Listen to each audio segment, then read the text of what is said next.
Welcome to this edition of At the Mic. I'm your host, Keith Malinak. This week, I bring you two conversations, Erin Zinger and Chance Foreman. We get things started with Erin next. First, let's talk about coffee and the unforgettable blends from American Pride Roasters. APR coffee is the kind of brew that you lay in bed in the morning and just think about, like, I've got to get out of this bed and get me some of that yummy coffee. It's a motivator, APR coffee is.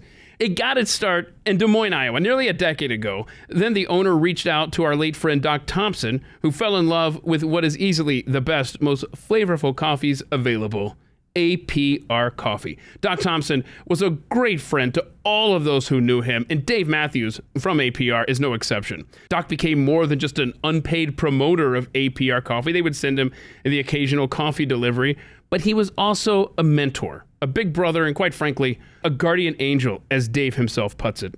Doc Thompson believed in the team at APR Coffee and enjoyed their many flavors, as do I. If you haven't tried APR, I hope that you will today. Head over to aprcoffee.com, select one of the many blends, you cannot go wrong. And at checkout, be sure to use offer code ATM, saves you 10% on your purchase. That's aprcoffee.com, offer code ATM, and look forward to getting out of bed in the morning.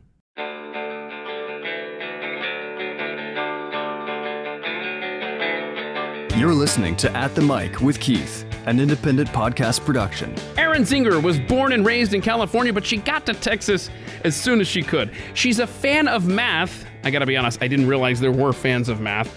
She's looking forward to the day that we land on Mars, and she and I recently sat down. She's part one of two conversations today on At the Mic. Erin, thanks for making time. I appreciate it a lot. Keith, thanks for having me. Absolutely. Excited to be here. This is it's gonna be a fun conversation because right out of the gate, I've got to ask you about a traumatic experience in your life. Yeah, I'm sorry. You were born and raised in California. That's your traumatic experience. That's Hey, Reagan was our governor. Yeah. When I was born. I'm aging myself, but I get it. I've moved to Texas. I'm one of those. That's a transplant. How was it growing up in California? Because you're an 80s child, right? I am. You know, I tell people this. I grew up in Southern California, and it reminds me a lot of Texas today in that it was the place that people that were entrepreneurs came to make their dreams come true. Granted, I was a kid, but I grew up in a middle-class family, and we were able to do everything. Houses were affordable. Not anymore. You could go to the beach, buy a beach house that was $150,000. Oh, wow. Yeah. That won't get you anything today. Exactly. So, and then seeing that change, it makes me really sad. And the schooling was really good. I grew up in a Christian community as well, which I don't know if that exists out there right now. I think it does, but it's very hard to find because when I went to college and then lived in Manhattan Beach in LA, it was just a very different environment. I felt very isolated, but I had great friends. But from a conservative standpoint, I was like the 1%. Oh, wow. And you don't fit in when people are trying to talk politics. This was when Barack Obama was, running. So everyone was very amped up about it. And I remember being attacked at a bar because I said I wasn't voting for him at a bar, like having a good time. And I'm like, guys, let's have a good time. And they were just coming after me. I'm like, this is crazy. So anyway, a few years later, I make good money out there. And I'm like, screw this state. They just raised my taxes to 13%. I'm going to go to Texas. I was thankful that I could transfer with my company. And I got a pay raise right away. Yeah. And not only that, but there's no state income tax here. So that's helpful. And I chose Austin. I mean, why not? Why not hang out with more liberals? And because I love being around them, I like being, the one that's just different. So let's back up for a second here, because you grew up out there in the Riverside, California area, Orange County, and you have an older brother, correct? I do. Okay, he's an orthopedic surgeon. We've probably crossed paths since I've been under the knife so many times with orthopedic surgeons. He's not in Texas, is he? He's in Chicago. Okay, then all right. Then he may be the one doctor, the one orthopedic surgeon that hasn't cut me open. Yeah. So that's cool. All right. What surgeries have you had? Because oh my gosh, I've had both my knees done with ACL. Oh wow. That's soccer big time. and dance. So I have 2 elbow surgeries on the same geez. elbow. I have a shoulder reconstruction oh my god, with a torn labrum, torn bicep. Literally half a dozen things going on. Are you a baseball player?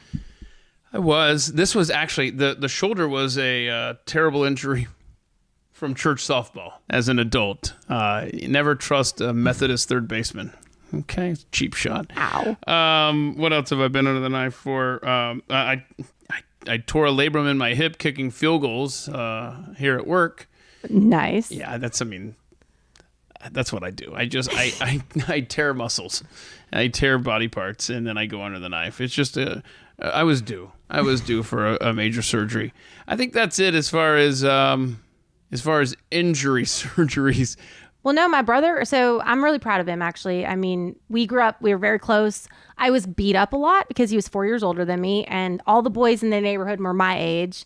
So Wait, not beat up. Who beat you up? I don't want to say beat up, I guess. I guess I your was a brother? tomboy. Well, Uh-oh. you know when you're the only girl. What's your brother's name? His name is Ryan. It Ryan. wasn't that. He made me a tough chick. Like I have That's thick good. skin. That's cool. Yes, exactly. And you can thank him. Like, for example, we would play roller hockey in the cul-de-sac, and I would be the goalie. I'm the smallest, and they would just be launching the pucks or the balls at my head. That was the goal, not to make goals, but hit me. And I would, I'd be a good goalie. I would stop. Good for you. Okay, Because I didn't want to get, I played. I Rigged. loved playing goalie. I didn't like it, with the but- street hockey stuff. But I don't think I would consider that beating you up. I think that would be. I was the center for football. I'm 5'3" now, so when I was little with all boys, I'm the center. Is that what it's called? When you're like you spike the ball, or when you Yes, snap the ball. That's what I did. You snapped the ball with the quarterback. Yes. Okay, and then you protected the quarterback. Yes. Well, I didn't really. Yeah, but I mean that was what you were supposed to be doing. Because I wanted to hang out with the boys, they had to put me in the toughest position possible Good. so that I wouldn't hang out with them. But I just toughened up. So that you wouldn't hang out with them. Yeah, because they didn't want to, It was like a this- kid's sister running around, Okay, but I got news for you. I had to be tough. Boys aren't that smart. I don't know that they really had that much foresight. Okay. But so it did toughen you up, though, right? It did. It helped you get out of California. To head It to did. Texas. It did. Okay. Yes. And what was your earliest memory as a child growing up? I would say my earliest memory of many, but the one that's like vivid, this is going to sound silly. I think it's because we're in summertime, but going to, I don't know if people remember this, but Thrifty's had ice cream, like really good ice cream. And I would go with my dad and my brother, and I would get either mint chip or cookies and cream, double scoop. And I'm like 5. And they're just something like we would walk to the ice cream store, have it, walk back. And there was this one time where there were these box of Labradors outside, and Puppies. puppies. And I said, Dad, they're free. They have a sign that says free. I'm 5 years old. I'm like, they're not even a penny. We have to get one. Nice. So he's like, they're not free. There's work involved. I'm like, I will take care of it. Again, I'm 5. I convinced him. This is when I knew that I would be a salesperson one day. No, I'm just kidding. We got it. Sparky, my first dog, and, loved him. And that was my first experience with having my own pet growing up. And now I have 2 Labradors. So I could potentially be unearthing a bad memory here. Uh-oh. wait, I don't know. But Sparky, Sparky. right? Was he a part of your childhood for a long time? He was. Okay, good. All right, Up until 16. Oh, that's wow. Yeah. Good. Yeah. Yeah. And it was sad, but he was a happy dog. Yeah. Up until the last week where he slowed down. So, and that's okay. So Did you actually take care of him as a kid, or did you slough that off on your parents, or? I think I did. Oh boy. I'm pretty sure. No, might need to I was get on them in doo-doo, doggy doo-doo duty. I was always picking up the doo-doo. That was my brother made sure that was my job. That's more than my kids do. So No, I mean my kids feed their pets and give them water, and they love on them and stuff. yeah. But something has happened with the dog poo patrol. I don't know why that lasted for a very short period of time when we first started owning dogs. But Wait, what do you mean? Nobody's picking up the dog poop? the lawnmower is picking it up. Well, I mean, isn't it fertilizer? It is in my. That's why we have the greenest yard in the My neighborhood. mom would agree True with you on story. that. That's what she does in Colorado with her dogs. She just lets it go. And I have my little baggies where I'm out there picking it up. I'm not gonna lie to you. When we started this conversation, I did not expect that we would be discussing Dog poop? dog poop. So you went to college at California State. Yeah. Cal State Long Beach, I think is Yes. the hip way to say it, right? It is. Cal State Long Beach. Okay. And you majored in business finance. I did. So you must be good with math. I am. Yeah. I took calculus. Wow. I think I'm good in finance. Statistics. What is it like to be good at math? Because I don't know that feeling. Okay, so numbers are black and white. Okay. They make sense. And I think that alone, you know that 2 + 2 = 4, not 5. Is that still the case in America? I don't know. That's what's so frustrating is that's what I love about math. It is specific. Like Right. you can get to an end result and there's no creative aspect of it to get to the answer. Right. It's direct. I'm a very direct person. And so it makes sense in my mind. And it's sad, actually. I've been reading in California that a lot of, calculus classes are not being offered to certain students. And aren't we trying to get to Mars? And don't you need math, like smart people to know the math to get there? And if we're kind of dumbing down our youth, I talk to so many friends that have kids and they don't like math and the parents don't like math. I'm like, guys, you got to embrace it. No offense to you, but I'm just saying it has to be something when you think of coding, when you think Somebody's of got to get us science. there, right? Someone has to get us there. Hopefully not China. So the finance was fun because it wasn't boring being a math teacher or, I don't know, going in calculus class. I liked the business aspect of it because I'm a very I was a cheerleader. I like being in front of people. I never knew that sales was my calling, but it kind of fit really well. And having a finance degree, it gave me exposure to business and investments, things like that. So, But you are also a president's ambassador. What is yes, that? I represented the school in that when you had big recruits that were coming, I would show them around campus, Sports recruits? yep, and talk to them about the community, the campus, the events, why they should come there. And so, and we met with donors as well to kind of get them to the boosters to donate to the college and university for events. So we were the face of the university. I was one of many ambassadors. So you work for Oracle now. I do. What is this? You got to explain this back office Oracle cloud platform. What does that mean? So Oracle is the second largest technology company in the world, second to Microsoft. Back office is meaning your like a business's financial planning system, their enterprise, like when you're talking about your supply chain or invoicing, and then HR. So it's kind of the finance aspect and then your HR system. So when you get your paycheck, when you have to take an absence, when you go through a talent review process, when you're recruiting people, all of that is your back office to a business. Okay. Whereas the front office is your customer experience. So think of like shopping on Amazon. That's Sure. your customer experience. The back end of all of that that's working, that's what I sell to large companies. And it sounds so boring, but it is so fun. Is a lot of travel involved with that, or? I live in Austin. Oracle just moved our headquarters to Austin, which is great. But I travel to Houston and Dallas a lot. Okay. That's where my companies are. Gotcha.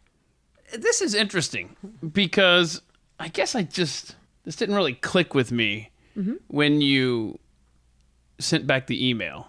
But just before we hit record, you had talked about being a professional cheerleader for the Los Angeles Lakers. Well, I did that I hear that correctly? Almost. Okay. I did that so I was a professional cheerleader for a couple teams in California. The Angels, which that was when it was owned by Disney, and the Ducks, it's a hockey team. And then I did the summer pro leagues for the Lakers. Wow. And then I blew my knee out the year of the season, which is fine because I was getting old. When you're in your late or mid 20s and everyone's 18, and that this is that breaks I'm my much heart older. to hear that the mid 20s is considered old. I know it is. So what's mid 40s? Because that's where I am. Well, I'm a Ancient. geriatric millennial apparently. So Wait, I what's don't a know. wait? What is the time frame for a geriatric 81. millennial? 81 is a Okay, geriatric. 1981. Yeah. Okay. Yeah, I just learned that. Oh no. Well, because I'm a Gen X. Yes. I should be a Gen X. I don't understand. A geriatric millennial? I'm sure you could find the scale is all over the place for what the generation year span is. So you could find, I guarantee you, there's somewhere out there a definition of a 1981 birth being a Gen Xer. There is. Oh, there you go. So But why they don't you just changed it. what? You know how it is. They change it. I was a Gen X, then I was a Gen Y, then I was a millennial. What? And we've ended up at the geriatric millennial. Even though the internet was not of age when I was a kid. I don't care for this. I don't care for that. I don't either. No, you. Gen X. I'm a Gen X. Yeah, thank you. We're the best generation, in my opinion. Remember when they used to think we were just a bunch of slackers? Yeah, and look at us now. And boy, you talk about a sliding scale. When you see the generations that have followed us, now they look at us as like, the sage of American society. I don't have kids, but when you're giving kids trophies Yes. for just Preach. participating, I know. I won't let my kids take those. Good. If my Thank you. kids are awarded a participation trophy just for being a part of the season, I say you don't take that. No, you do not take that. Did you get first place? Maybe runner up. Okay. Yeah. But beyond that, don't you dare take that trophy. thank you. Growing up dancing, you had your first, second place, third, and if you lost, you lost. You want to feel that loss and know that I need to work my ass off so I can be first. It makes you better. If you get a trophy for just showing up, you're not going to want to put in the work. And I think that's society today. Well, and because I work in HR, I work with HR organizations. They are now catering to this younger generation of making them feel valued and good about everything, as opposed to putting in the hard work and knowing what it's like to have that tough love in the workplace. Like this is not rainbows and gumdrops, like easy world to work in. So it's really interesting to see the generations. Now, I will say, and the company I work for, they bring in some of the most brilliant young kids, young minds that are hardworking, that their parents have taught them to save. They understand, they've got to put in the work to get promoted. And that is why I love the company I get to work at, because it's kind of old school values they still embody. And you don't see that a lot in other organizations in my industry. Who has had the biggest impact on you? I think the biggest impact, I don't know if I want to go down this road, but the biggest impact in my life is really my faith with Jesus. Mainly because I've gone through my 30s, some really challenging medical situations, personally. And I'm a single female who owns her own house and, very independent. And when you're going through trials, that are related to medical, you can feel very isolated. And my faith has really been one of the strongest things to just keep my outlook positive to get through it when you feel like your body is like, rejecting you. And so I would say that is an area that my faith in God has really had a big impact. And then, obviously the church family that's around that. That's great. Yeah. That's great. So tell us about your awesome boyfriend.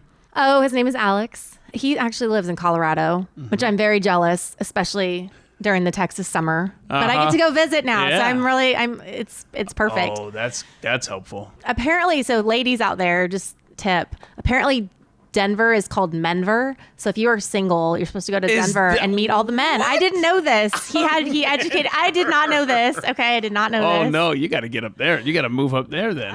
Well, how long has it been called Menver? I've never heard that. A couple years at least. I mean, he told me about this. He said, man, if you were up in Denver, it's called Menver because the women come up here to meet their men. And I actually know of a girl in Austin who met her now husband in Denver and moved. So no, but we work together. We've been boyfriend, girlfriend for, a while. COVID really, I know it was horrible, but I have some blessings from it. I'm in a relationship. That's great. And, so you wouldn't have met him if not for COVID?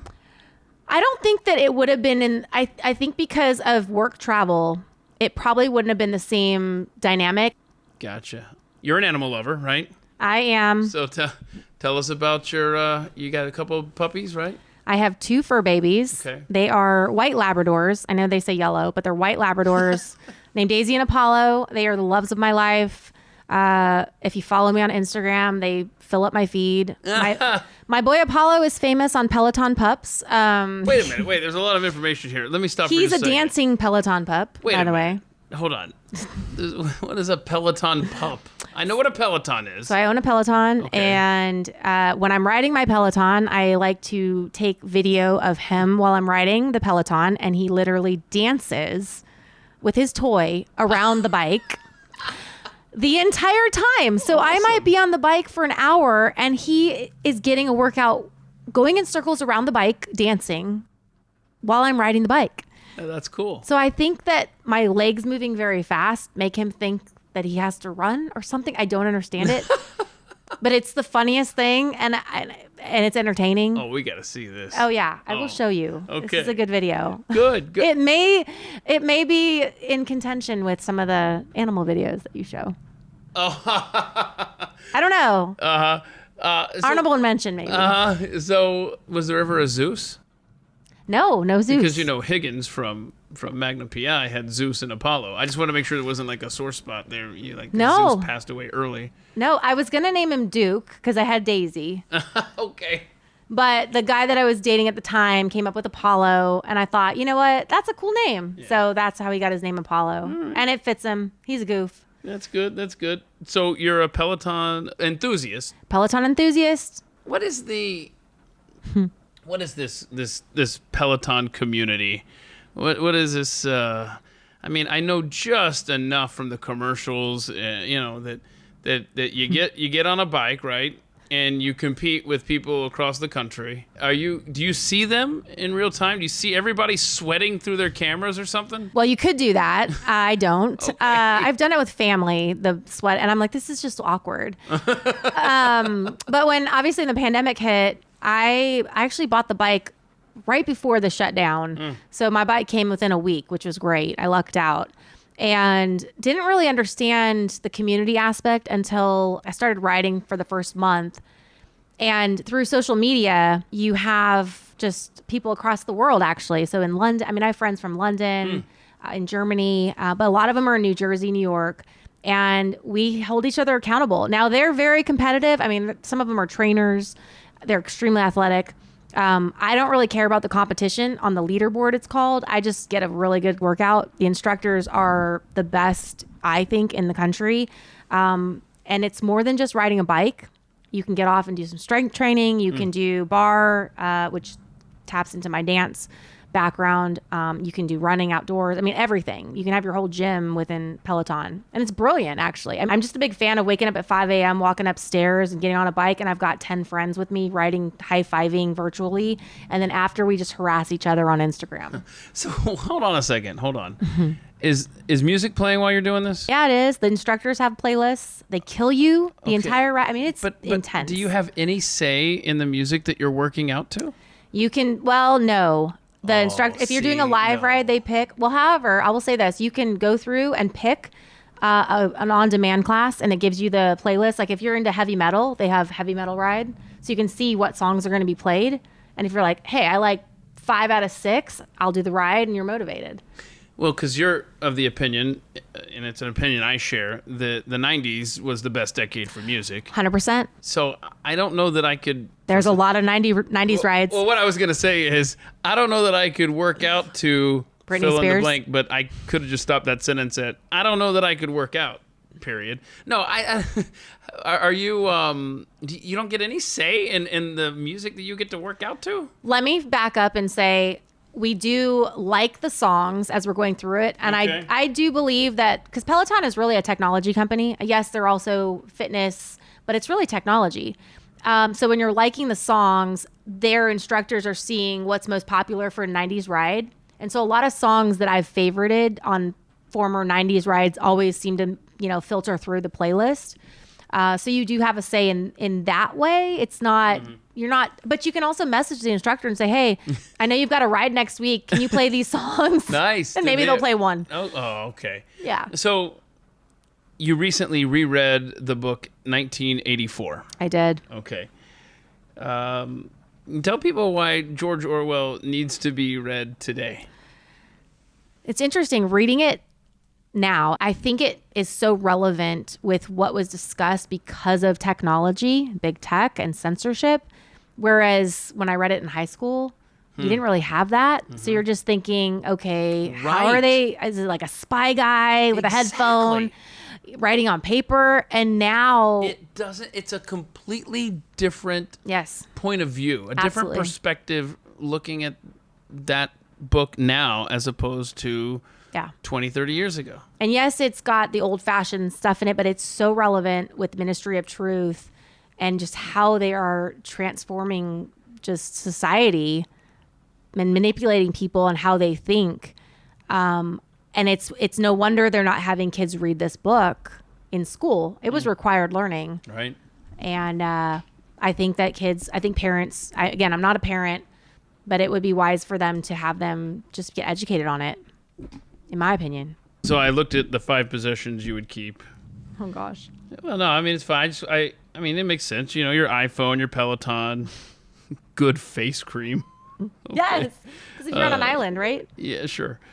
Yes, your dogs. But what is HU chocolate gems? What now? Y'all, these are crack chocolate. It's not really crack, but it is. Okay, so if you don't know the brand HU, they're based in New York. It is, you'll see them at Whole Foods, Sprouts, the best chocolate that's clean. I'm one of the weirdos that can't have gluten, and so I have to eat certain foods. And this is the best chocolate, so I could live off of it. I would be fine. What does that mean, though? Clean chocolate doesn't have preservatives. And no stuff? Gluten, no preservatives. It is cacao, coconut sugar, and I think that's. I mean, it is, and you're like, this is sinful when you eat it. Yeah, you gotta try it. Okay. And I'm not getting sponsorship or anything for who. It's just for who. HU. Who's that? No, I'm sorry. Never mind. Let that go. Yeah. Please let that go. You mentioned being gluten-free. Yeah. My son is as well. He has so many food allergies.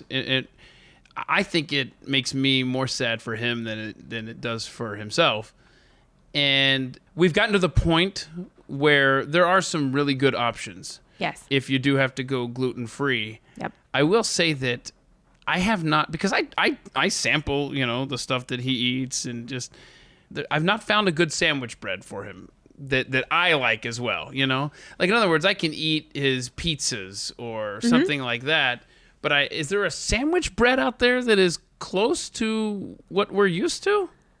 I would say Udi's is an option. Yeah, Danielle Walker is Against All Grain is her blog. She has a recipe that's very simple, and it's kind of a nutty flavored bread, but she makes it's sandwich bread, and it's really good. Okay. And it has not a sweet bread, but because there's almond flour in it, it does have a very good flavor to it. It doesn't, gluten-free bread's never going to stand up. It's always going to disintegrate. It's just kind of, It is what it is. It doesn't have the binding nature, but it tastes good.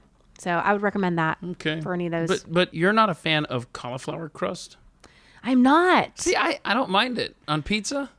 So That's think just not your deal. Simple Mills. Okay, I'm not a brand ambassador for these companies. Just FYI, these are just the brands that I have to go to. But Simple Mills has a pizza dough, and I think because I was exposed to that, cauliflower just doesn't. It has so much flavor versus cauliflower crust. I know you can kind of make it your own, and it's a good vehicle for whatever because pizza is really about the toppings anyway. So if you have something to put it on, hey, who cares what it tastes like? I just think cauliflower. There's no taste to it, and I want flavor. And so I've found another resource that you make, and it's pretty good. And it's gluten-free and healthy. So, okay. And so along those lines, just recently, a couple of years ago, you really were fighting for your life, right? I was. And I don't know how much you want to get into this, but what happened?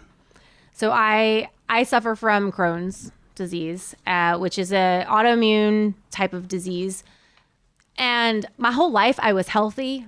When I moved to Texas, I seemed to catch this autoimmune disease. I'm not blaming Texas, but I don't know what happened. I was fine, but it's okay. How long ago did you move to Texas? 7 years ago. Okay. And 2 years ago, when you get sick with an autoimmune disease, it's called a flare, and your body is attacking itself. And so think of a wildfire where there's a spark. You can't, once it gets ablaze, you can't really put it out unless you have, planes coming and dropping water. So not knowing how to handle that disease, I just thought I would get better because I was a healthy person and I was sick. My body will just recover. And so I didn't reach out to my doctors like I should have. And I was at the point where my body was killing itself and ended up in the hospital actually twice in 2019 because of that. And I really had to take inventory of the stresses in my life because that seemed to be a trigger. And then the food that I ate, I would dabble in gluten. I kind of stayed away from it. I was kind of paleo. And I had to make the choice that, okay, now I really need to be strict with that. And thankfully, and this is really sad to say because 2020 was a hard year for a lot of people. But for me, from a health perspective, it was one of those years where like I thrived, thankfully, compared to the year before. You figured it out. I figured it out. And, right now I'm part of the Crohn's and Colitis Foundation in Central Texas to be a voice to others that need a voice because it's a very isolating disease. And, we're working now with legislation to help, get funding for more research to find a cure. What's the name of the group that you're a part of? The Crohn's and Colitis Foundation. Okay. So growing up and living in California, you obviously crossed paths with some celebrities. I did. Any of them in particular you care to mention? Kobe Bryant. God rest his soul. I lived in Corona Del Mar for a period of time, and I would see him come in all the time to get his coffee, and they knew when his wife was pregnant because he started ordering decaf. So I'd always see him and we'd say hi. He was the sweetest. I mean, he is the sweetest person. Very, very humble and put to himself in private, not flashy at all. So that was always one. I've met Shaq, I'm 5'3". He's 7'1". I helped with his charity, one of his charity events. Please tell me he's as nice as he seems. He's so nice. He's a big kid. Yes. That's what I love about him. I recently learned that if he's in a store, right? I didn't know this about him at all. Do you know where I'm going with this? If he's in a store and he overhears people debating a purchase that maybe costs too much for their budget, or I know there's one particular story where a young man was trying to buy an engagement ring and he wanted to pay some of it now and the rest of it later, and the guy behind the counter said, I can't do that, you have to pay for it all now. And Shaq stepped up and paid for the guy's ring.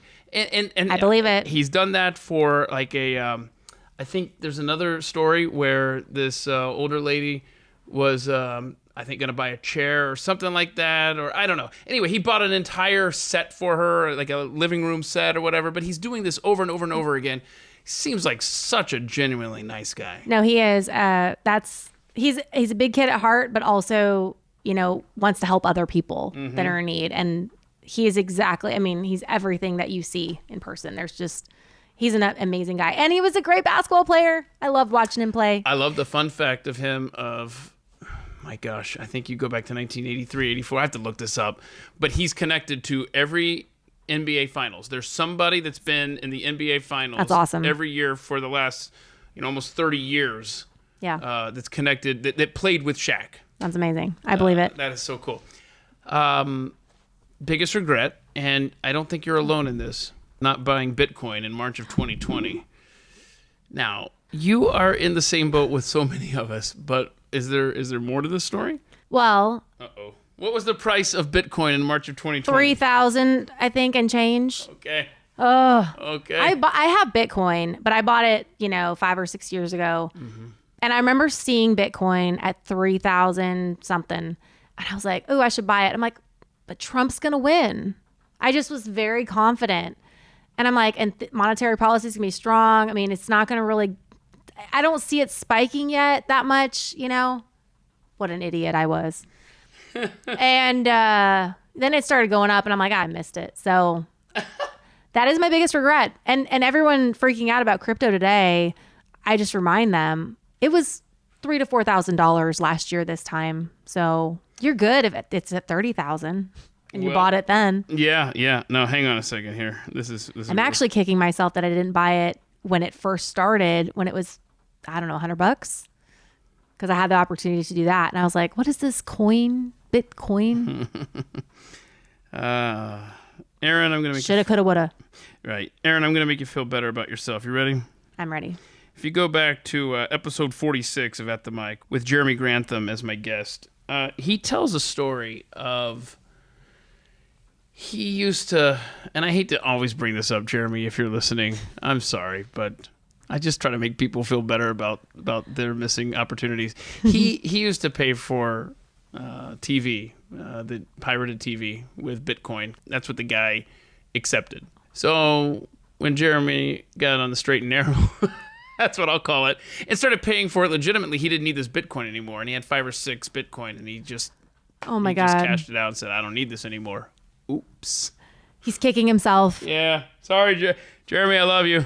Sorry. He was in the early stages of it. I'll try to stop bringing it up so often. Oh man, that's gotta hurt. Yeah, I mean, we're all in that boat. But hold on a second. Would you rather have not taken advantage of a price opportunity like Bitcoin, or what if you had purchased it? Like, there's several stories out there where somewhere in a landfill is a hard drive that contains said Bitcoin. I would much rather have just not pulled the trigger on buying it than as opposed to buying it and it's living somewhere underneath 3 tons of garbage. I'm with you on that. That like hurts me. Like that somebody I hate had those that stories. happen. I do too. I would never sleep again. No, I would not either. I wouldn't be able to. I'd have to accept that. Oh my gosh, I can't. I would be digging through the trash. Yeah. Until I keeled over and died. And the thing is, there's one guy in Britain, he knows where the landfill is, and if he could get access to the records, I was reading this story, I don't know if there's been an update, it was a while back, if this guy could get access to the records of where they were dumping garbage on a particular day, he could go and find it. And he's offered to give them like a cut of this. I forget if it was 50-50 or what. Just let me go and look. No, we can't let you do that. That's insane. I forgot the reasoning, the excuse, but it was some stupid governmental excuse. And this poor guy can't even get access to the trash to find his Bitcoin. Isn't it like 21 million? Like the amount that's on that drive? It's a lot. Oh, yeah, my. It's up there. You're right. It obviously fluctuates depending on the price. But no. How crazy is this crypto though? I mean, right. But knowing my luck, if I was that guy, I would find it. But it would be like the day after it had crashed, and it wasn't worth the dig anymore. Like, well, it was fun. I love this goal, this bucket list goal of yours. You want to go to the moon. I do. And if we had this conversation a year ago, 6 months ago, something like that, it may have been silly to say that. But it's actually getting closer and closer. Do you think you will actually be a space tourist at some point? I think I will. Doge to the moon. I'm a big fan of Elon Musk. I believe in what he's doing. And he lives in Austin now. So I just got to, No, but I think that there is going to, I think in the next like 15 years, we're going to be able to do commercial trips to the moon for people that want to. Sign me up to be the hostess or the flight attendant. I will serve drinks to whoever wants to go. You just want to go up there. I just want to go up there. It's space, that would be amazing. I don't think I'll be able to go to Mars because I'll be too old.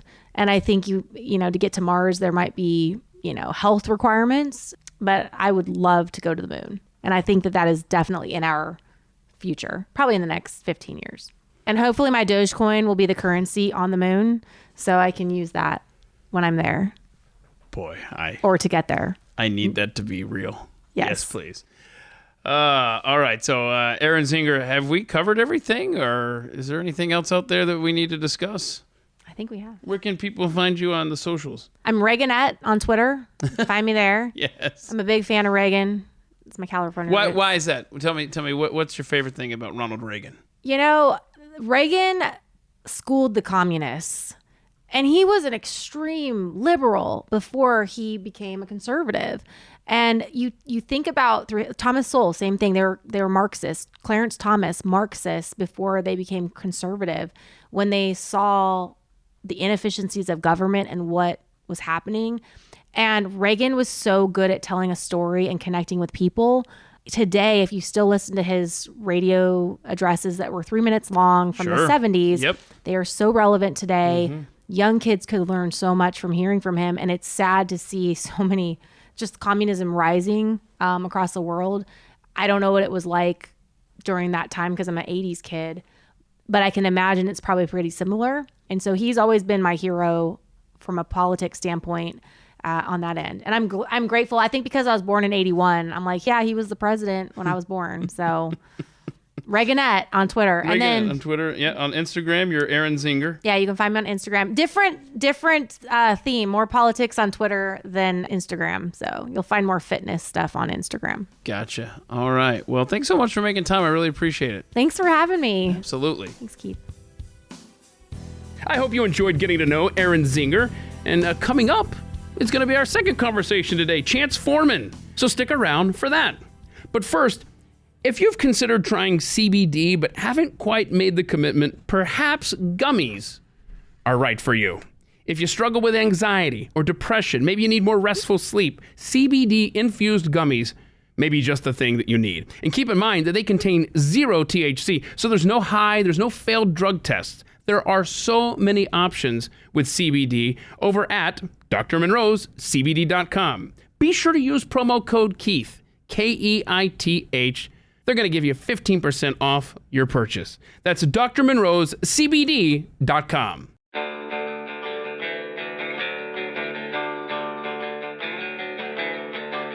You're listening to At the Mic with Keith, an independent podcast production. Chance Foreman is my second guest this week on At the Mic. Chance is a co-worker of mine at The Blaze. He's a very talented artist who often uses duct tape as his medium. That's right. He's also created an iconic wall of nails and the likeness of Abraham Lincoln at The Blaze Studios, where he and I both work. He's just an amazing talent and a great guy. And he and I sat down to talk about art and so much more, including his interesting experiences as a photo print developer. We get into his experiences right now on At the Mic. So Chance Foreman here, you are born and raised right here in the Dallas Metroplex, correct? Yeah, I was born up in Denton. So you were born in the shadow of North Texas University, effectively. Right. Yeah. Right. How long were you up there? So I was born in Denton. I assume I was there for 2 days, however long babies are in hospitos. Oh, so you were. And then, okay, got it. And then I lived my life in my until I was 17, 18. Most people call that their childhood. Yeah, I okay. guess. So you grew up in Are you still where? a child when you're 17? In Alvord. Yeah. Which is, if you're familiar with Decatur, it's in Wise County. Yeah, so it's you're way a out very there. small town. Oh yeah, I love it out there. Oh my gosh, it is so rural. There are hills. You get up on 287. On 287, there's some hills where you'll lose cell phone service. Where you can look out and see rolling hills. Okay. It's in LBJ grasslands. Okay, yeah. That's like all of Alvord is grasslands. Beautiful part of Texas, in my opinion. So don't dog it, man. I wasn't dogging it. I was just saying there's not many hills. Geez. That's true. You weren't. I was being very sensitive to your hometown. I guess so.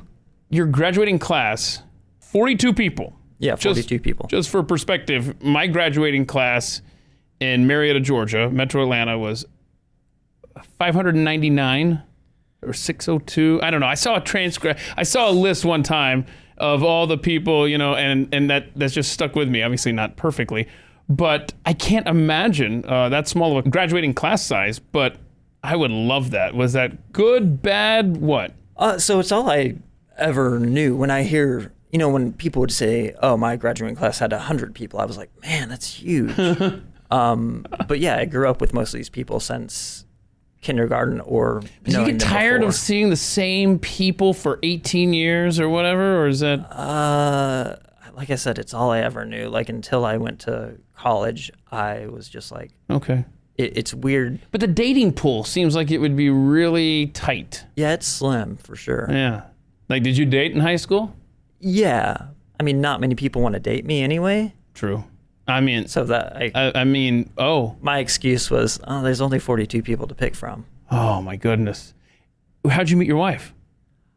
So I guess that's going Yeah, we can fast forward. I just wanted to know if she came out of that size 42 dating pool there. No, so I ended up back in Denton at the University of North Texas. Gotcha. And met her through mutual friends who, she went to North Texas too, but we met after she graduated when she was in grad school. Well, now I'm just confused, quite frankly. Well, you're the one that sped this up. That's true. What did you major in at North Texas? Radio, television, film, with my focus was film. What did she study? She, at University of North Texas, she studied, oh gosh. I mean, you're under pressure now to come up with the answer. Oh God. Did you want me to edit this part out so it doesn't show how completely absent-minded you are? Yeah, if you toward can your edit this out. What is it called where... Where what? Oh my God. I'm so not editing this out. She her master's is in international relations. International relations? Was it business or something? No. Was it poli-sci? Yes, thank you. Are you serious? I think it was political science. I was just going to go down all these things I could imagine doing overseas. That could also be wrong. Okay. But she got her her international relations in Queensland, Australia. That's cool. Whoa. Yeah. So that I met her when she was like coming back and forth between Australia. I'm confused.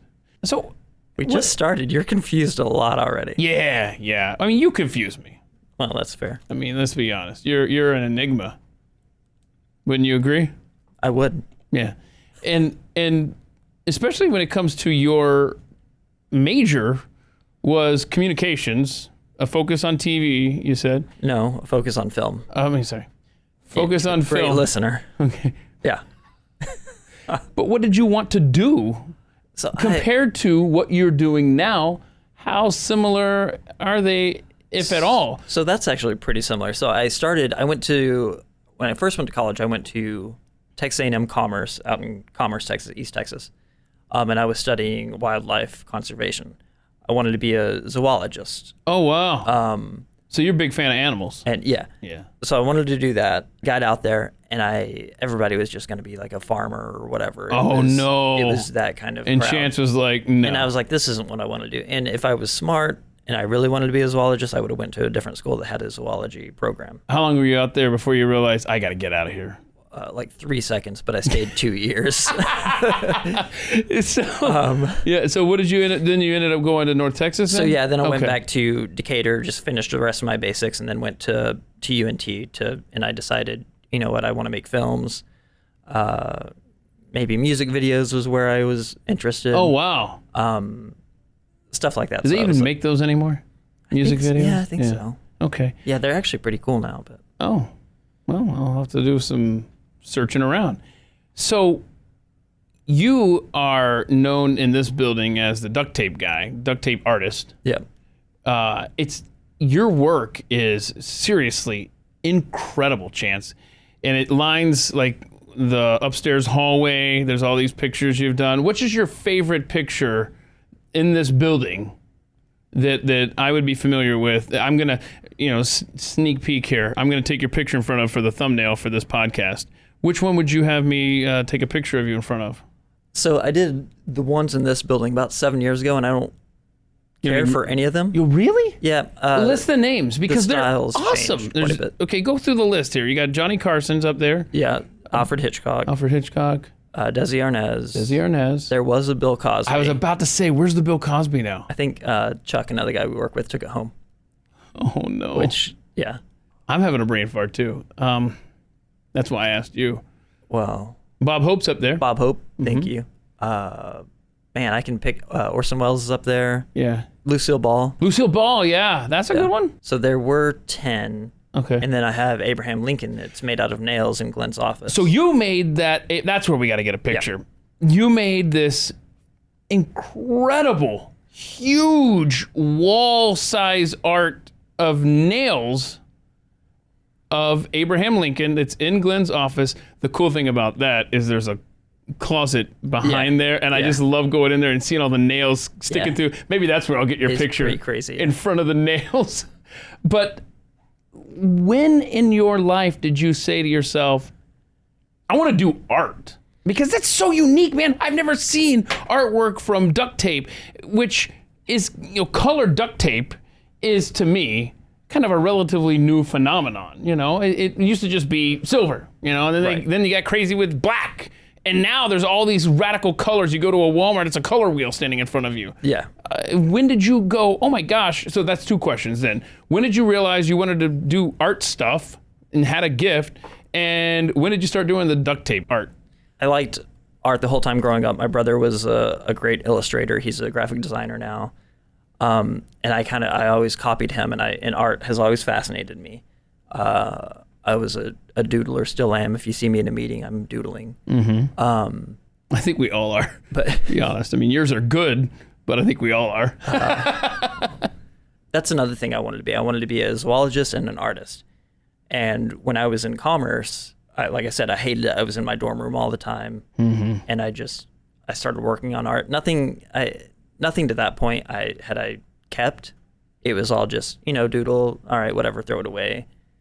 Stuff like that. And no offense to Commerce, Texas, I can't imagine it's a hopping town. Is there a lot going on there? Like, Absolutely not. I thought it would be fine because I came from a small town, going to a small town, and was different for me when it wasn't your own. Like, what would you do in Commerce, Texas, when you weren't in class or doodling?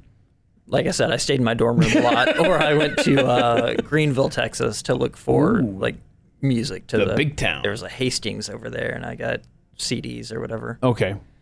But yeah, so up until that point, I hadn't done anything that I kept, and I drew this picture on a piece of cardboard. It was like a backing of a poster or something like that. And I drew this picture of an old man, and I didn't have paint with me.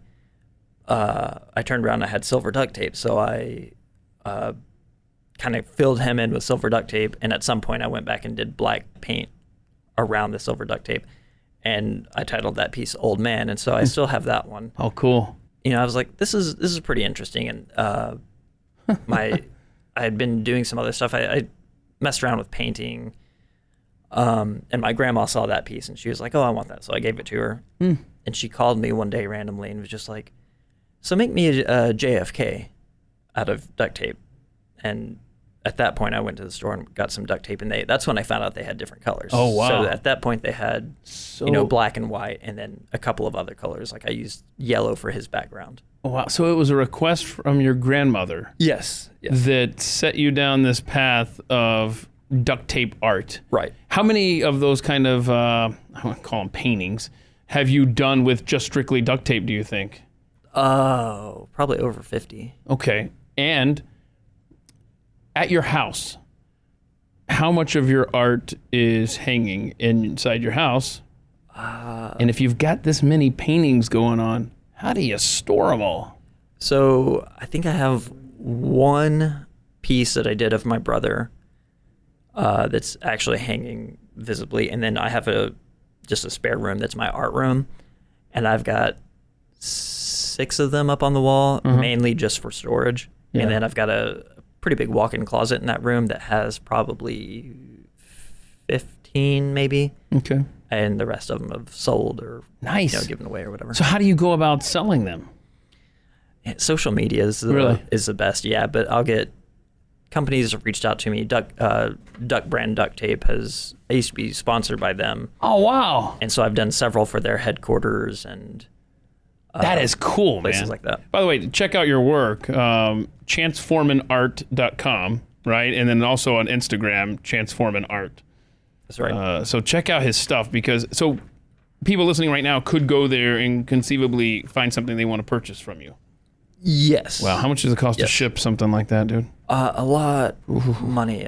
Well, actually, I shipped one a couple months ago, and it was only like $200, and it was a big piece. Uh-oh. But so I do the duct tape, and then I pour epoxy resin over top to seal it, and that adds a lot of weight to it. Oh man, so, easier just to pick it up here in Dallas. Yeah. Okay, so you and Sarah are relatively, that's your wife, new parents. But time flies. Tell me, how old is your daughter right now? She is like right at 2.5. Oh my gosh, I said, see. Time does fly. Do you find, as most parents do, this one included, you have a lot less time to focus on things like artwork and hobbies? Absolutely. With a young child. It's so difficult. Yeah. I think since she's been born, I've made maybe 4 pieces, and I've got 1 piece sitting there that I haven't touched in a month. Right. Man. Well, here's what you do. You get a little Tykes easel. I've something. got it. Okay. And you put it next to you and let her do her thing. How long does it keep her occupied? Like 3 seconds? So she is actually really interested in it. Okay. And so every time I have a milk crate full of, the open tape that I use, and I bring that out next to my easel, and I start going to work, and then she comes over and she wants to take the tape too. And so I say, all right, well, here's your tape. You put it on your easel. That doesn't work. She wants to sit in my lap and do it on the piece. And I will say, a few pieces that she stuck, I've let stay. Okay. And so I've got a It's little a helper. collaborative effort. Yeah, it slows down the process, but it's fun. Back in the day, you worked in a fireworks warehouse and a fireworks stand. That has to be interesting. No? What's the markup on fireworks, man? I don't know. I wasn't on that. I was more of a get it out of so they have the shipping containers, and it's in, June, July here in Texas, where it's 100 degrees outside, and then you get in these shipping containers, which hold the boxes of fireworks, and it gets up to like 120 in there. Oh, my. And so they had a rule, don't stay in there longer than 10 minutes, rotate with everyone. And dude, I almost passed out several times in there. So you do that, and so the warehouse was all the fireworks stands around Wise County would come to us, and they would say, all right, this is our order. We want these for our fireworks stands. So we would, sort that out to go to the different fireworks stands. And the people that I worked for had their own fireworks stand too. So we ended up going from the warehouse, and then I can't remember the date, but whenever you're allowed to start selling fireworks, we moved to the stand. Okay. And after all that, we would get deals on these fireworks. So I bought a box of artillery shells. My brother and I decided, the tubes that you shoot it out of. Sure. We cut open all the artillery shells, dumped all the powder into 2 of these tubes. So they're like, oh no, it's probably 2 feet long. We filled it up, ran a fuse all the way down, duct taped it up. Is it laying down at this point or aimed up? I think we laid it down. Yes, we laid it down because when we lit it, so we went on the back roads, lit it, laid it down, and we're like, oh, this is just going to be this big explosion. Well, it blew out both ends, which were facing the sides of the road. Where were you guys positioned? Like behind a truck or something? Yeah, exactly. Yeah. We parked the truck in the middle of the road because nobody's driving down. Right. Light it, run behind the truck in the back, and watch it go. And it did. It blew up, and it was pretty cool, but it caught both sides of this field on fire. No, dude! Yeah. And so... Bro! And so we start chasing the fire down, take off our shirts, and we're beating it. And it's just running because, this is July or August at this point. No. And we didn't get How old were you? 18. 18. Old enough to know better. And how long did this fire rage? Well, we called the fire department. And no. It ended up not being too bad. It caught both sides of the field on fire, but it was like, I guess it's a volunteer fire department out there. I could just see you probably took one side of the road, right? No, well, it caught one side was more trees, so that kind of stopped. The trees caught on fire, and it was like, okay, good. You're gonna be there for a little bit. At least you're gonna be there. The other side was like, it was just running, man. Like we were chasing it, and it was just going. We were beating it with our shirts. But. Yeah. So here's my question: you're out in the middle of nowhere, right? Yeah. Thank God you had a cell phone signal to call the fire department, or was that a challenge? We still had a signal out there, but I think we called once we got home. Like we cleared the scene. Home was like 2 minutes away. Right. So called. We were like, all right, whatever. Took our showers, and then later, I was going out to a friend's that I had to drive down that road, and this is hours later. So I drive down the road. And I look, and one of these trees still has a little flame inside of it, just going. And I was like, it was fire department. It's clearly volunteer. But it didn't. Did you stop the vehicle and get out and spit on it? Or oh yeah, I made sure it was out. No, I just drove past. I was like, ooh, somebody started a fire out here. I don't know who that was. Wait, they never found out it was you? No. When you call the fire department, they don't go, They were probably excited to do something. oh my gosh, bro. You might. Or they probably knew it was, everybody in this town knows everybody. So like, I'm not trying to get anybody in trouble here. Cold case. Y'all Until need to get now, on I that. just- Chance Foreman, Wise County. Get on that. Oh my goodness. So when you worked at the fireworks stand, what's the most coin somebody dropped on fireworks in one purchase? How much money are we talking? I never saw anything crazy. Really? Yeah. It seems like a lot of people just go nuts. Just not on your watch. Huh? Yeah, not on mine. But my sister worked there with us too. She clearly didn't know the fireworks very well. And somebody was like, I want to get some fireworks, but I have a lot of trees. I don't want anything that goes up in the air. I want something that stays on the ground. And so she points them to these like Saturn rockets or Saturn, something in the name. Should have been a giveaway. Yeah, clearly says, hey, Outer this is going to go up in space. the air. And so they buy it, walk away, and somehow we're talking about it. She's like, yeah, they want something that stays on the ground, so I gave them this. And we're like, that's the one thing that shoots like 50 things up in the air at once. Oh no. So I wonder what their 4th of July was like. I was going to say, you come back the next day and those fireworks stands are gone. Like they're cleared out. Yeah. They're like, have a happy 4th. Don't be coming back here. Yeah. We'll And so- see. Yeah. We'll see you at Memorial Day or Right. whatever. Yeah. Okay.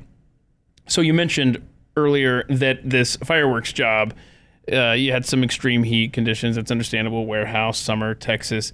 But the flip side is you've worked a very cold job at a Walmart dairy case, right? What, like, do you stay in there all day doing stuff or what? Yeah. So just, behind where How cold does it get? Yeah. I think they keep it at like 38. Oh my goodness. I'm telling you, So man. it's just like a refrigerator. I Yeah. guess. Okay, good. Well, when I was a kid, I was just fascinated. Whenever you would see someone back there behind the milk, you're thinking, that's got to be the coolest job, no pun intended, in the world. I would love to be back there, And it is. It is, huh? It's so cool. Why? No, it's Really? it's nothing. It's boring It's very boring. and cold. It's boring and cold. Well, that's yeah, not you just fun. gotta wear these big jackets and That seems Whatever. kind of irritating. yeah. Yeah. So then you go outside in the summer and it's 120 degrees or whatever. And Yeah, it's kind of like working here. You walk in True. and True. it's July, it's 100 degrees, and you're wearing a jacket, and people are looking at you weird. But when you come in here and you go in the studio, it's 60 degrees. Thank goodness I have this jacket with me. Yeah. Yeah. I want to talk about your stint at the Walmart Photo Lab. Some interesting pictures come in there for developing? Yeah, so at the photo lab, there's a no nudes policy, and people don't know that. But I guess so. I don't know what people expect when you're getting your film developed. If you just put it in the machine and it spits it out and in a package, and you just come and pick it up. But so you put it through the developer, Because you have to check it to make sure that it's good quality and you're not right? And we're not just selling sending- me a blank exactly. photo. Yeah. So Oh, no. and this was back when disposable cameras were everywhere, and so people would come in, you put it through the developer, you grab the film, put it through this computer that reads it and pops it up on the screen, so you're seeing these images, and you say, boy. oh, let's bring up the light on this, let's Oh, I see. that when you accidentally took a photo of your foot or whatever. How long are these images stored on the Walmart Photo Lab computers? So I don't think it's actually stored. Okay. At this time, it wasn't stored on Gotcha. the computer. It was just to see it, print it, and then go. And so you've had some interesting. I've had some interesting ones. What's the craziest photo you've had to develop, and then tell me about the fallout from that. So police would come with crime scenes, and most of the time they would let you know, hey, we're with the police. This is crime scene photos. Hold on a second. Yeah, why do they come? Why The don't they have police their don't own? have their own photo lab. You let's think And this digital through. cameras were around right? But too. let's think this through. If there's evidence there, why are you taking it to a what? Strange. That is madness. I'm sure that's changed now. So the police would bring photos from a crime scene. Was some gruesome stuff in there, or like where was this Walmart that you worked at? What kind of This city? was Indicator. Okay, I mean, it's So- still kind of. I mean, it's a bigger town, but it's still yeah. rural. Yeah. So only one time was there something like, a body or something like that. But I can't imagine that in a big city, No, I assume bigger cities probably have a different method. Okay, yeah. I do have a vivid memory of some of the nudes that came in, though. Wait, nudes plural? Like multiple times this happened? One was a full reel of and it's never the good looking the ones that This you're is like, this is a family show, by the way. Just, Whoa, just so sorry. you know. You tell me that now. No. I'm just saying.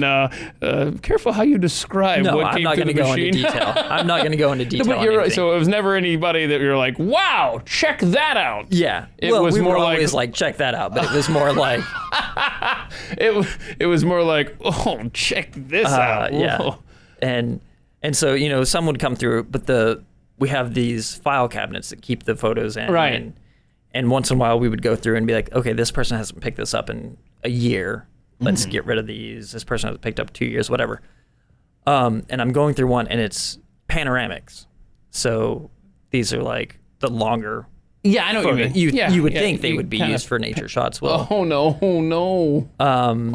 there was one There was one. that was just a close-up of a man. There you go. And Well said. And that's the one that stuck with me. And it was a Where do you want to go from here, Keith? panoramic shot? I don't know where I want to go from here. Yeah. Hide somewhere? So what happens when do you have like a special sticker that you would put on these envelopes so when that customer comes, do you have to have a heart-to-heart? So what we probably should have said is just when they come to pick it up, just say, hey, sorry, we can't print the nude ones. But what we like to do is write on the envelope, no nudes, really big, and highlight it so that maybe if there's a line, other people see it and know that, oh, something's going on with these people. And then you had some people that would say, how do I get these printed? They really, whether they... NMP, not my problem. They thought they were... But there was a way you could do. So this was the 1 hour. Huh. And then there's one where you drop it in the box and it sends out and it's like a couple day or whatever. And it goes somewhere else. Someone would come pick the them good up at old night. days when you would take a picture and literally have to wait for the mail. Yeah. Before you got your Right. And picture so they would to come see back what it and looked pick like. those up. And I was just like, man, if you have to have these, put them in there. We don't see them. I don't know what their rule is wherever these things go. Give that a try. And they would. How often do you get nudes coming through for developing? It wasn't too often. Okay. I think it happened maybe 3 times. How long were you doing that? I did that for maybe a year. Okay. Maybe a year and a half or something like that. That was when I first went to college. Huh. Let's switch gears big time here. Good. Raffi. Oh, What parent doesn't have to listen to Raffi tunes? I bet right now me just saying his name has put a song in your head, and you're welcome. Yes. So I listen to Raffi every Sunday. I go to see my parents in Alvord, and it's about an hour and a half drive. Okay. And I'll take Lulu. My wife's doing classes right now for like some deal. Anyway, so I have to take Lulu to go see my parents to get out of the house so Sarah can do her class. Sure. And we have to put on this Raffi live deal that was taped back in, the 90s or whatever. And I act like I hate it, but I think I love it. Oh, no. It's sad. Yeah. I think we all get to that breaking point. It's like psychological torture, and then eventually you're just assimilated. But here's a fun tip for you, especially as she gets older, your daughter. I don't know how easy this would be. I guess it would be easy. Yeah, I guess you could make like a playlist on like a Spotify or iTunes or something like that, where I would just do like every other track, or I do 2 kid songs and then a couple of adult songs. Kid song. Obviously, you're not going to play like death metal as your adult song, but something that is for you, Right. that they would enjoy as well. So, yeah, I do a lot of Crosby, Stills, Nash & Young. Okay. In fact, she makes me sing to her at night. And Wait, did you say "and Young"? Well, now Yeah. I can't. No. I know you don't like Neil Young. Stop that. It's going to get worse. But at night, so I'll put her down, say goodnight, and she'll say, Twinkle Twinkle Little Star, which means she wants me to sing to her. So I'll be like, okay, I'll go sing to you on the monitor, the baby monitor. I can talk to her through there. That's sweet. And so I'll sing Twinkle Twinkle Little Star and hope that does it. Yeah. And she knows my routine because I'm not, clearly my voice is not good. And so she knows my playlist of songs that I know and that I'm willing to sing. Uh-huh. And so it goes, Twinkle Twinkle Little Star. I hope that one does it for her. I try to stop, and it doesn't. And she, like I said, she knows my playlist. So the next song is 4 and 20 by Crosby, Stills, Nash & Young. Okay. Stephen Stills. Cool. So she's already knowing some... Yeah, it's probably not a song that I want her, like, the end is... want my life to simply cease, and there's when she understands the words. But it's like a good kind of relaxing somber song. And so she says, when Twinkle Twinkle Little Star doesn't do it, she says 4 and 20, 4 and 20, 4 and 20. And last night, oh my gosh, okay, she's just wouldn't stop screaming 4 and 20, 4 and 20, 4 and 20. Okay, real quick before I forget, All Right for Now by Tom Petty. Okay, that'll work for you. Good. So okay. You're not writing it down. Well, I can remember that. All Right for Now. All Right for Now. Tom Petty. Gotcha. I'm going to wait while you say it 7 times so you'll remember. Just kidding. So, did you ever, because I remember when she was born, she had a tough time sleeping. It sounds like there's still kind of some struggles there. Did you ever use the Ferber method that I told you about? So yes, for like probably 2 days. But yeah, you and I talked about the Ferber method for a long time, and it was like, so you go in. Yeah, for those that don't know. Give them 15. Yeah, you let them cry for like 1 minute or whatever it is. I don't know. It's on the internet. Look it up, the Ferber method. And then you go in and you put your hand under their head and you soothe them, and then you slowly pull your hand out, and then you leave. And then if they start crying again, you let them cry for 2 minutes, and you go in and repeat, and then 5, 10, 15, and eventually they're like, I'll fall asleep. You're probably not going to come back anytime soon now. And eventually, man, they just sleep through the night. I'm telling you, it worked like a charm on my kids, so much so that my teenage son now is the deepest sleeper, who sleeps the entire morning away if you lit him. Are you still soothing him? We dropped the Ferber method like last week. He's 15 and it finally is working. I just wondered if you ever used that, if it ever worked for you. So we tried it because we really were struggling for a little while, and I was like, anything, I'll even take Keith's advice on this. And probably the only time you have. Exactly. And it didn't stick just for 2 days? What do you mean? What happened? Because something clicked. Oh. And she just started doing it. Maybe it just worked. Maybe it worked. Maybe she was like... Maybe it was a short-term fix because now she's begging for 4 and 20. Yeah. So she's been, 2 years, she's been a pretty good sleeper. That's really good to hear. I was just looking up here. I thought it was Stephen Kent, a previous episode here of At the Mic, had the same answer as you, going back in time to meet someone, Steve Irwin. He seems like he'd be a lot of fun, man. Yeah. I'd probably just stay in the truck and watch him interact with the wild animals. Yeah. But that, man, just a happy soul that we could really use in 2021 America right now on our TVs. Yeah, I agree. And his family's still going strong. Yeah, that's true. Kind of carrying out his legacy, and they're doing great. His son is like 16 or something like that, and he's already doing the same stuff. Where are those shows available? I think they do it on like Discovery or something. Okay. I don't actually watch I gotta the catch shows, up with them, but see what they're up to. Yeah. I follow them on social media, but okay. I need to refamiliarize myself with the Irwin family. Another one you would like to meet. I love this. This makes sense. Vincent Van Gogh.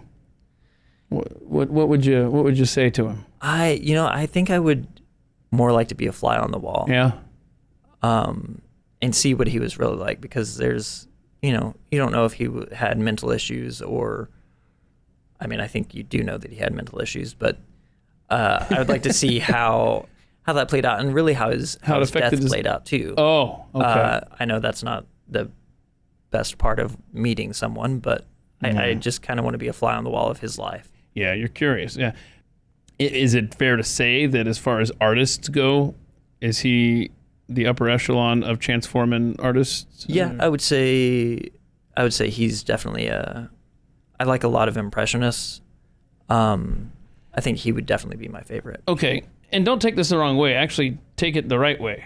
I'm not a big fan of most art. Yeah. But I am sincerely a fan of the stuff that I've seen you do that's on display in this building. So, knowing my taste is definitely along the lines of Chance Foreman, who is a more famous type artist out there that, you might go see their stuff at a gallery or something like that you think that I would like if I dig the stuff that you do, Chance? So a lot of the stuff here, it's pop art. It's, it's very... Pop culture type? Is that what that means? Yeah. It's, Okay. It's bright colors. Yeah. Kind of not quite vector images, but, there's in the pieces up here, it's, I think, 4 colors a piece, 3 colors on the skin tone and stuff like that, and then a background color. I'm going to have to take, by the way, I'm going to take pictures. I've got to remember to do this. I'm going to take pictures of your art, and when this episode drops, I'm going to tweet out pictures so that people can see what we're talking about. Are these images available at chanceforemanart.com as well? Yeah. Okay. And if you're doing me a favor, I would choose some of my newer ones because, like I said, I'm not a huge fan of these anymore. So I would say, Warhol is someone it's closer to this. His screen prints are kind of along the lines of these pop art styles that are here. My newer style still has pop art because I'm using duct tape and it's brighter colors, but I've gotten much more detailed, so it kind of has an impressionist look to it. I've definitely tried to steal, because Van Gogh's pieces, you can see his brush strokes. Uh-huh. And I've tried to implement that with pieces of tape. How do you do that? Just rip tiny pieces of tape. Yeah. And really small. You ever wear out your fingers trying to tear that stuff perfectly? Yeah. Do you ever use scissors or a razor blade or anything like that? No, man. I like the texture it gives with ripping with your hands. I'm not going for perfectly clean lines. How do you think it would translate your art, your duct tape art, on like t-shirts? I bet you should try something like that. Like to take a so photo and then take a print photo of your favorite duct tape art. Yeah. Go to whatever these websites are, like, you can just Google make my own t-shirt. Yeah. Upload that image. Just do it one time and see how it translates. And I think it would look like a painting, because when you look at my pieces, you can't tell that it's duct tape. Most people think it's heavy acrylic or something like that. Really? I wonder if I would have had that if I hadn't have known from the beginning. You know what I'm saying? Like, I knew from the first moment that they were duct tape. I wonder if I had not known they were. It may be different with these here. Yeah. Because you're not happy with them. But, well, and because I'm using much bigger strips of duct tape here. Okay. And so it's a lot different now then, huh? I gotta see some of this other stuff. Yeah, okay. it's a lot smaller, and it definitely looks like tape. And plus, most people are like not thinking they have these certain colors in duct tape. You can get pretty close to skin tone. Wow. I'm gonna have to really check out your new stuff. So, I mean, this is a perfect comfort food. Chips and salsa. I think everybody really is like that, because, man, when you're sitting at the Mexican restaurant table, who doesn't love chips and salsa? I mean, you end up filling up before the meal gets to your table. Right. Love and then that you have dinner. And then you have, which is a big snack. filling dinner. Oh, yeah. I can't do spice though, man. You can't? I can't do I spicy. love spice. I'm always the mild one. When there's mild, medium, hot in the store or something, I got to do mild. So I go medium. I can do hot, but there's not enough flavor there. Then it's just too hot for me, which some people probably, can handle it. But I'm more of a medium. But yeah, I mean, growing up, that's what I lived off of, and I kind of still do, because my mom didn't cook. My dad didn't really cook. When she did cook, it was spaghetti. We'd have spaghetti like 3 nights a week, and the rest it was like fend for yourself, make a sandwich. Yeah. Or I would just go. You with learned chips some and life salsa. skills, huh? No, I would just go with chips and salsa. Oh, okay. I would just not learn. It is an easy meal. I mean, you open a bag. Is it healthy? You reach in, and then, I mean, the hard part is I gotta go and open the salsa and pour that into a bowl, right? So you know what? That's the appropriate way to do it, right? You get a ramekin. Yeah. Small bowl or whatever, yeah, and you pour the salsa in. Yeah. My wife prefers to go straight out of the jar. No, come on, what? the chip doesn't even fit in there, first of all. Right, and then you get break off little crumbs in there. And you get the salsa all over your hand once it gets. How big of a low. jar? What is she? Not big.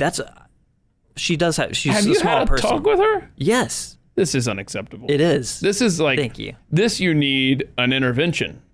This is wrong on so many levels. Absolutely. Like, I mean, are you, Sarah? Come, Sarah. Are you an animal? Can we clip this so I can take it to her? Oh, of course. Well, yes. I'll provide whatever you need. Okay, so, Sarah, what you're doing is you're taking this chip. By the way, I've never met her. Could she kick my butt? No. Okay, good. Oof, scared me there for a second. I didn't know what kind of road I was going down. So, you're taking the chip, trying to jam it into a jar that the chip doesn't fit in, getting crumbs everywhere, getting it on your hand, like you said. I mean, does she just hate washing dishes? I mean, would you offer to wash the bowl if she would use it? We have a dishwasher. You just put it in there. Right. Or just put it in the sink and it'll get washed eventually. I don't understand this at all. Oh, And not only that, like after you use the salsa, right, and you screw it back on, you put it in, it's going to get this crust and stuff, you know? Now you're risking that being part of your experience. yeah. This makes no sense It's at maddening. all. It's maddening. So what if does she double dip too? No, her thing is also she'll probably have like 3 chips and be like, okay, I'm good. Where I'm finishing a bag. Yeah. But we have moved to these, like there's these plastic ones that are like ramekin and like a small bowl size already, and the lid comes off, and that's okay to A little bit use wider. that one you can just go straight out of the deal. Because if you lose it, if you break a chip in there, you can scoop it right out without having to reach into a jar. Is your wife an only child? No, she also has 2 older siblings, 2 older brothers. Just don't know where the disconnect is there. I don't. 'Cause I've I got to could- talk to them about it I and could see. almost expect that from an only child, which I am, because That sometimes explains a lot. It does, doesn't it? Oh, yes, it does. But even I don't do that. I don't know. I'll It's crazy. yeah. I love this. The last book you read was Breath by James Nestor. About the science of nose breathing. What is the science of nose breathing, and why should I care? So this James Nestor just researches, goes back and studies skulls from, centuries ago I think it's in Italy or something like that, and where they have these like bunkers of like skeletons and stuff like that. Oh, boy. And he's studying skulls and how they're shaped differently. And there's a lot to it. I'm just kind of giving you one example. But he studies these skulls and finds out their palates are different.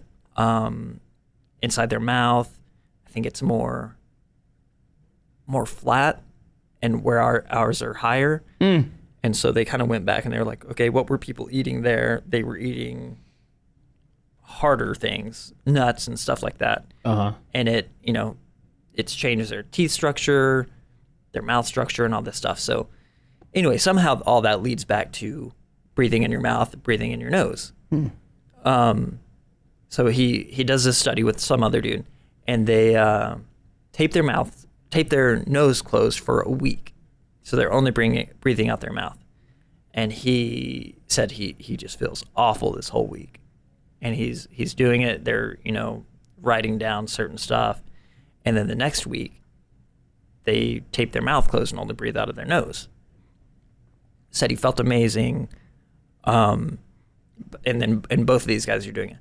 Felt incredible. So, and then they do all these studies with athletes about, breathing out of your nose. There's one story where it's like, I can't remember if it was a runner or a bicyclist or something like that, but this coach knew about this science of nose breathing and got that, started coaching them on this, and it like shot them up in the ratings of whatever sport they're in. This is a terrible synopsis of the Sure of the book. is, but it's still fascinating. But anyway, so and one thing they try to do is at night, I'm a mouth breather. Oh. And so at night they would say, put a little strip of tape from, vertically from your nose Gosh, that would freak down. me out. Yeah, not enough but to I where like understand, you yeah. can't get it off, Right. just where it wants it. So I tried this for a couple nights, and my wife was like, "What are you doing?" Well, hold on a second. like me, you have a beard and mustache. Yeah, it was difficult. It was like, difficult. What kind of tape did you use, man? Duct tape. Oh, how are the mornings? It didn't last. I tried this for a week, and I'm so upset because after reading this book, you wanted to do the nose I was thing. like, this is incredible. And in the book, it's like throughout the day, try to make sure you're breathing through your nose and just see how much better you feel. And right now, it's very difficult with allergies in Texas. Oh yeah. But so I tried it for a week, and I was super excited because it really does. Like, I could tell I'll work on it, breathing in my nose. Just don't breathe in your mouth at all. I'm trying it right now while you're talking to me. I don't know if you've noticed, I've closed my mouth and I'm just breathing through my nose while you're babbling. It feels more natural, and apparently it is. I wish I wrote this down because I can't remember most of the book at this point. I just know that nose breathing good, mouth breathing bad. But it was incredible. And anyway, you're riding up a hill on a bike, you start like panting out of your mouth. And if you try to just slow your breathing down and only do it through your nose, you get so much more. It's because I guess your nose hairs filter the air a little bit better and stuff like that. And I can't stand these bicyclists, man, that just like literally, and then they travel in packs like wild animals and they clog the entire road. They block traffic. They don't care. yeah. They don't care. Yeah, and there's a lot of them around here too. Have you noticed that? Oh, yeah. I was just last weekend, I was driving down the road and I was, slightly annoyed by the one guy in front of me, but I wasn't going to have to be on this road very long at all. So I was just like, whatever. I've got about, an eighth of a mile. I'm almost there. And then all of a sudden, out of nowhere comes a pack of and I tweeted this out, a pack of 20 bicyclists on this road in the other direction. And I'm looking at the cars behind them like, oh my gosh. I mean, that is for me, staring into the face of hell and having it just pedal toward me. What is why? I don't understand why they choose the most traveled roads. I could almost understand, let's go to your hometown. Let's go out in the country or something like that. If you want to go and travel together and clog roads together, then go out in the middle of, why are you in the middle of an urban center? You don't have to be right here. I agree. And back in Denton, I rode my bike everywhere. Right. Never in the middle of the road. I was always on the shoulder. I don't understand what you're thinking when you can look behind yourself and see a line of cars and just be okay with it. Absolutely the fact that you're common going courtesy. 5 miles an hour. When I went to the University of Nebraska-Lincoln, I rode my bike everywhere throughout Lincoln, Nebraska. And I rode on the sidewalk, okay? I did not ever get close to old ladies or anything like that. The sidewalks were wide enough that you're not even going to scare someone that you're approaching, okay? And then the last year I was there, they made it illegal to ride your bike on the sidewalk, and you literally had to bike in the road. I don't want to bike in the road, period. It just, there's got to be a better way. And I know, I hear it now. Bike lanes. Fine. That's great. Let's do bike lanes. If you want to build these roads or adjust them, whatever, make your bike lanes. But then, bicyclist, that's your lane. Right. That's the bike lane, and then there's a car lane. Respect the bike lane. Use the roads that allow for the bike lane, and stop with the. I'm just soapbox, man. I can't. Sorry. I'm right there with you. I get it. Okay. Tell me about your parents, man. So my parents grew up in Alvord as well. Mm-hmm. They were in the same class, and theirs was a class of 12. Oh wow! So the town obviously grew. Yeah. Over the course of their life. It's grown a little bit more. I asked my mom the other day. She's a counselor at the school, and I asked her what the size of the classes were now, and she said somewhere around 50. So it's Ooh. I graduated in 2006, so it's grown just a little bit, but it's. I mean, there's nothing for me. There's nothing like a small town just like that. I love it. I absolutely love it. Like, you get outside. I just talked about Lincoln, Nebraska. You get to some of these towns just outside that. You get outside of Decatur, which we talked about, is the big town around there. I love these little towns that are dotted out in the countryside. If I could choose my own path in life, I would have grown up in a situation like yours, much more than a situation like mine in the middle of a metropolitan area with people living on top of each other. I would have much rather had access to the countryside the way you did growing up. And so, I mean, there's benefits to both. There's drawbacks to both. Right. But if I had this is going to be the biggest word this podcast has ever used. If I had my druthers, I would have grown up out in the middle of nowhere with gravel roads. I think it would be interesting to experience both. Well, I mean, in the middle of my high school career, I lived in Scottsbluff, Nebraska when I was a junior in high school. And that was that kind of experience. Yeah. You know, and you preferred the latter? I did. It was a strange situation where I actually lived in the middle of the city of Scottsbluff. Only later did my mom move to Nebraska. It's really insanely impossible to explain. But by the time they had moved there and lived out in the country, I was already back in Atlanta finishing up high school for a myriad of reasons. Gotcha. And I missed out on that country experience, which I do regret, just missing out on living where they did. I know this is not a therapy session for Keith. But do you want me to host the podcast? Yeah, ask me about my grandparents and living with them as a senior in high school. Oh, man. Ask that question. How was it living with my gosh, dude. Are you kidding me? No, it was fine. It had its drawbacks, it had its pluses, but it should have been a sitcom, honestly. Yeah. You know, a high school senior lives with his 80-something-year-old grandparents. I mean, that was actually kind of fun. I did have more of a commute to get to high school because they didn't live in the high school district that I was familiar with. But no, it was. I would not trade that year living with my grandparents for anything. It actually was a fun experience. Really, just getting to know them better. That's pretty cool. It worked out. Yeah. Sorry, we made this about me. Well, I try not to. You always do. Hope you'll. Yeah, because I'm an only child. Right. So, your artwork.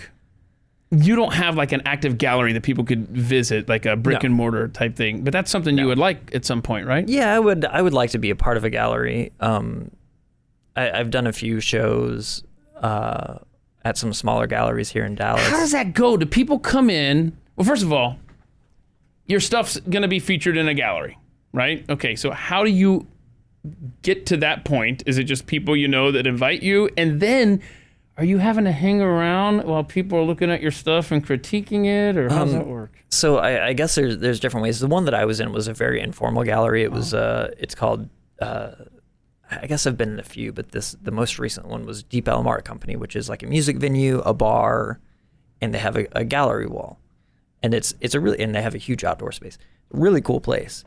And so they can do either events, or it's just like, hey, your artwork is here for this month, and it's just like a bar, like a music venue, and people in between acts or whatever can cool. go So over you're and not look at there. this gallery. Yeah, you don't have to.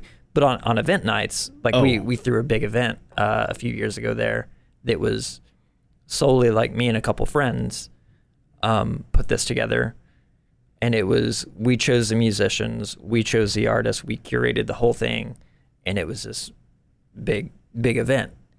And that was interesting because you're there the whole time. You know a lot of the people there, but a lot of people are just coming in off whatever, have heard about it, and come in and look at the art. And so you're meeting people that you don't know that are looking at your art too. Do they know that you're the artist and that you're the person they should talk to about stuff, or in some ways, a lot of the time it's they're friends of another friend, or just in talking. And it also helped that I had a self-portrait up there so they could look at me and be like, okay, oh, this. Has anyone ever come to you at one of these showings and be like, man, this is crap, dude, what are you doing with your life? No, thankfully, no. That's good. That's good. Do you make sales at these events at all? Yeah, sometimes. So I did there was back in, that was probably six years ago, I went to San Francisco. There was a Bill Murray art gallery. And Bill Murray wasn't there, but it was this group did one that was based on Bill Murray, one that was Christopher Walken, and so these famous people, and so artists submit their stuff, works of these people, or whatever. And I just happened to have one of Bill Murray, and so I submitted it, and they were like, yeah, send it out, fly out here. They didn't pay for anything again. What? They didn't pay for shipping? No, like this isn't a big art gallery thing either. This is another event. But I ended up selling the piece for so it worked. $2,500. Wow. So it paid Good for you, man.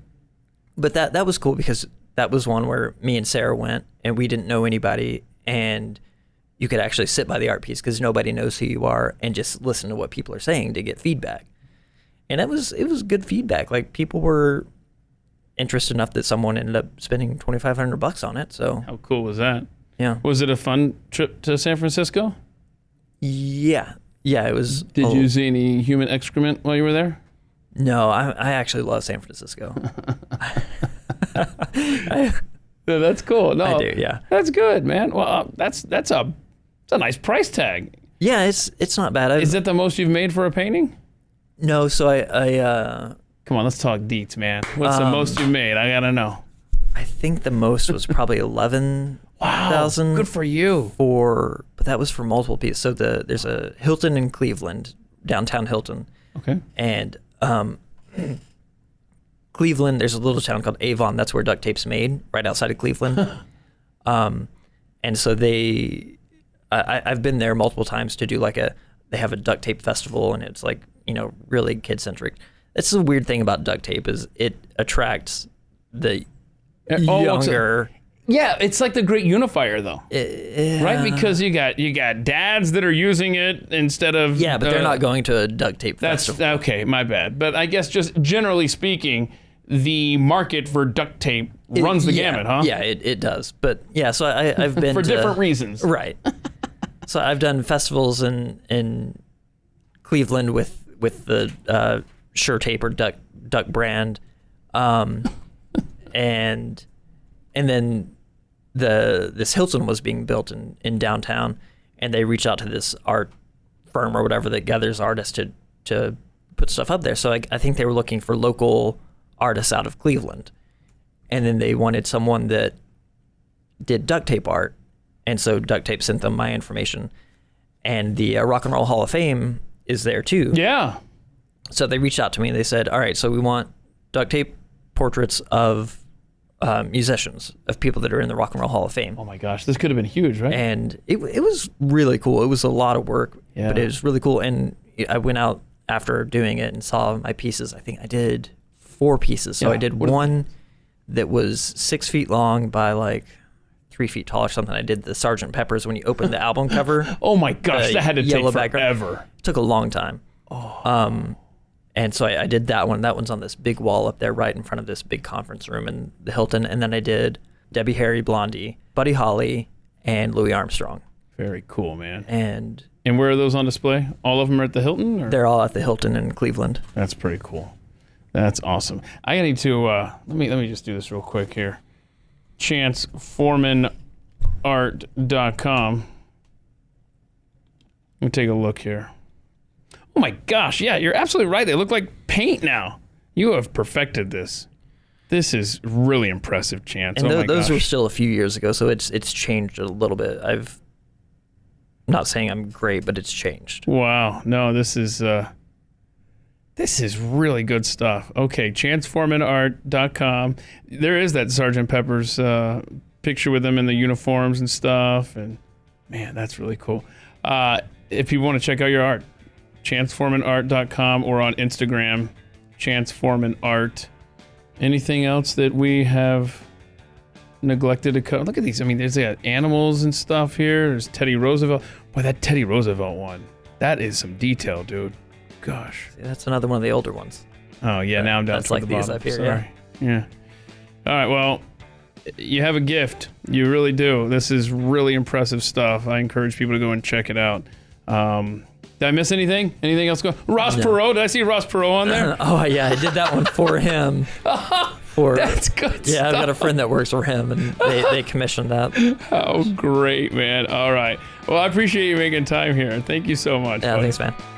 Hey, I hope you enjoyed getting to know both Erin Zinger and Chance Foreman today on this edition of At the Mic. Please be sure to tell anyone you know who may need some casual conversations in their podcast feed. Be sure to follow this program through whatever app you use. We'd love to have not only you enjoy future episodes, but your friends and family as well. And please be sure to rate and review in Apple iTunes so more people can discover this show as we try to bring some calm to a very noisy world. And please don't forget to check out atthemicshop.com. That's where you can get an early jump on Christmas shopping. New items have just been added. Next week, I'm going to sit down with Jill Savage, who has a background in sports, but she has an interesting hobby on the side that we're going to talk about as well. That's next week on At the Mic. Until then, go be free, and thank you for listening. This has been At the Mic with Keith, an independent podcast production. Head to atthemicshow.com for archived episodes, sponsor information, and ways to connect.